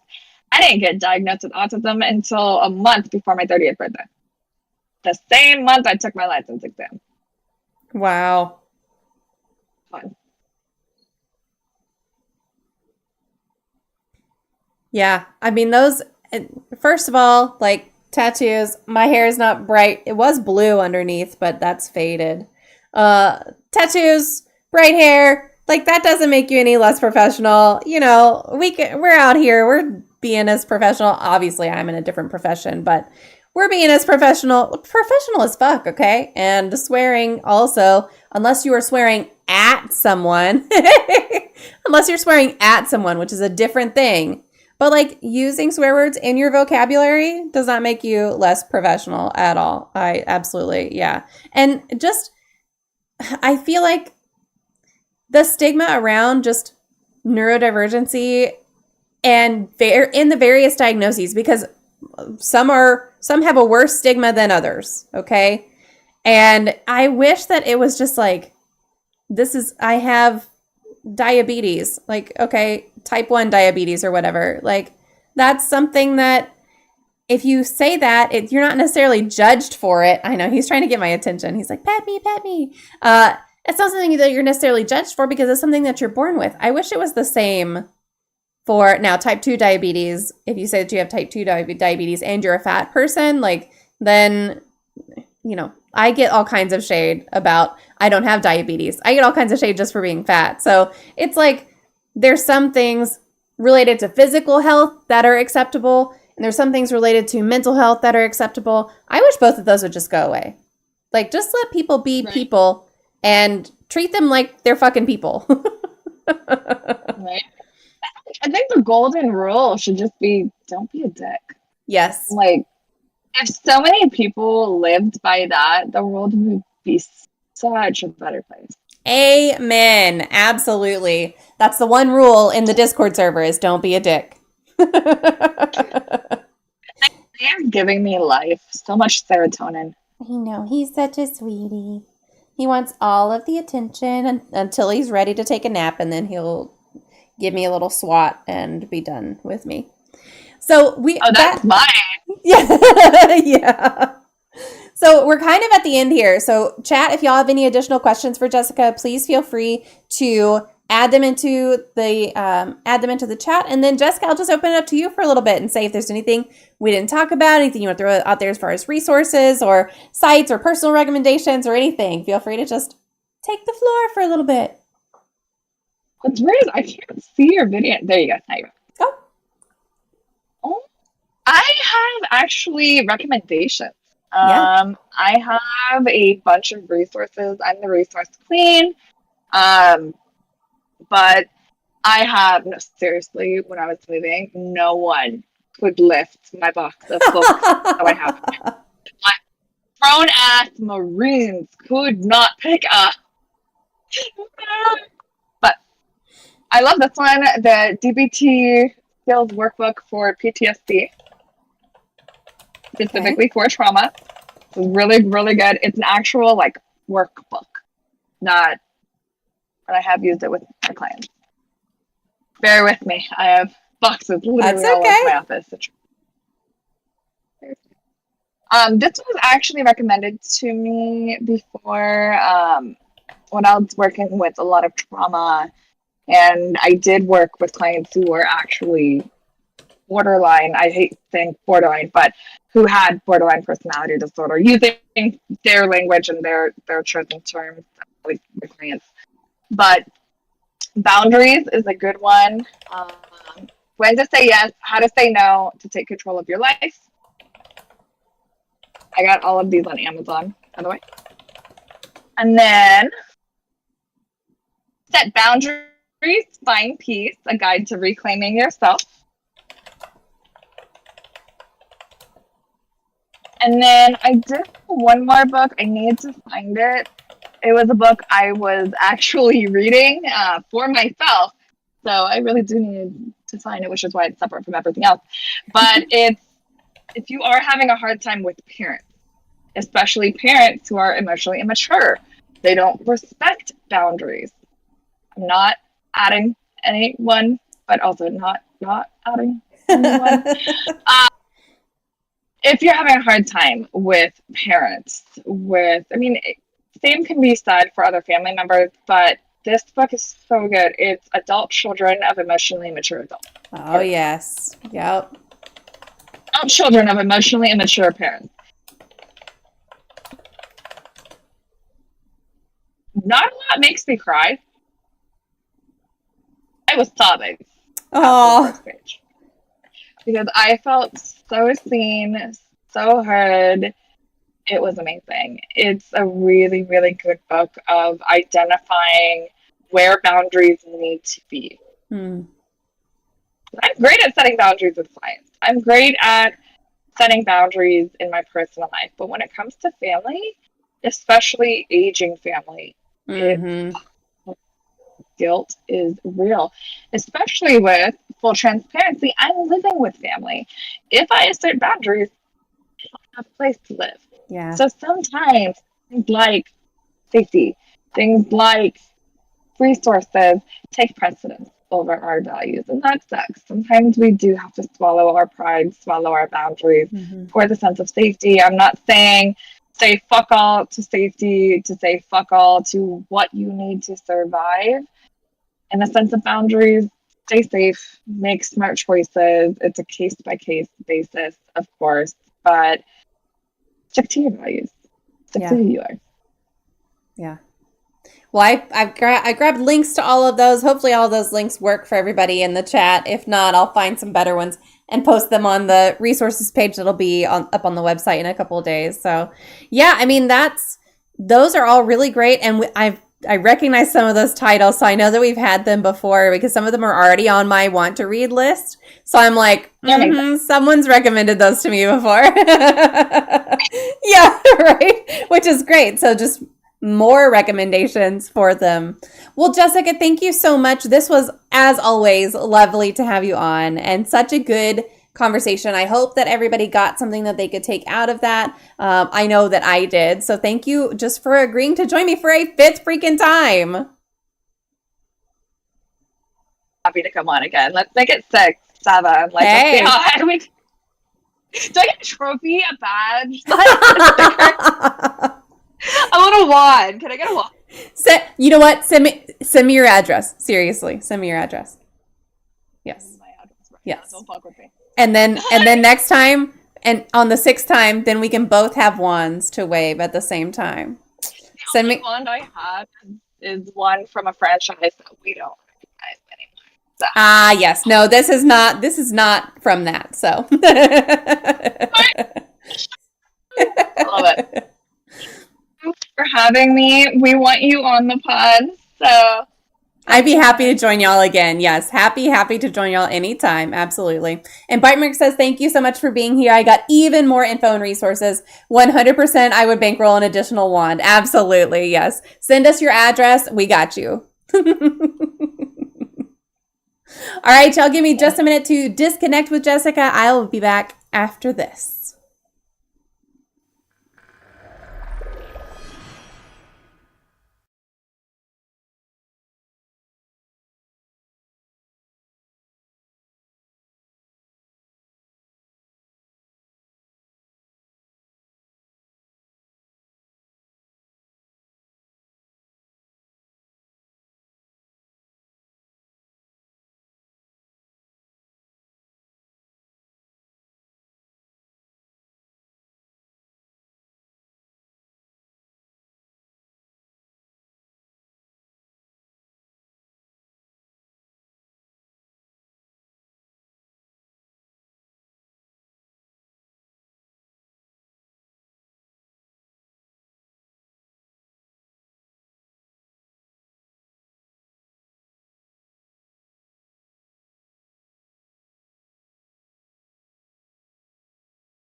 That was a great conversation. I hope that y'all got a lot out of that because it's hard. It can be really hard to set boundaries. And that's something that I know a lot of people struggle with, especially with the holidays coming up. So I hope that you were able to get something out of that. And it is always just so much fun to have Jessica on. She is a freaking blast. So hope y'all enjoyed that. We are going to play something. What are we going to play? I don't know. Let's figure that out. Let's see. Slay says the server shows us up, but not sure if updated. He didn't say he updated it to be 26. So he might not have. So I think we might do some trader missions in 7 Days to Die. So let me switch to that. Oh, let me stop it on YouTube. Bye, YouTube. Thanks for being here for Mental